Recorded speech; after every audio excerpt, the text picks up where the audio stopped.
Mensahe na lang po, BP, sa mga supporters ni Tatay Digong. Kasi itong lugar na to, tinawag na nilang Duterte Park. So araw-araw pupunta sila dito para pagbigay ng moral support kay Tatay Digong. Mensahe na lang, BP, sa kanila. Oh, well, yes.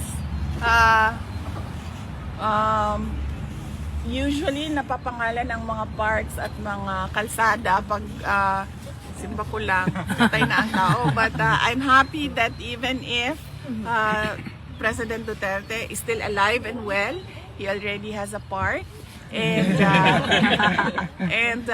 it is in The Hague, in the Netherlands. So parang sikat na sikat ka, no? Pilipino ka pero meron ka ng some sort of pwede ba tawagin pseudo park kasi hindi naman talaga totoo na Duterte Park, no? Dito sa the Netherlands.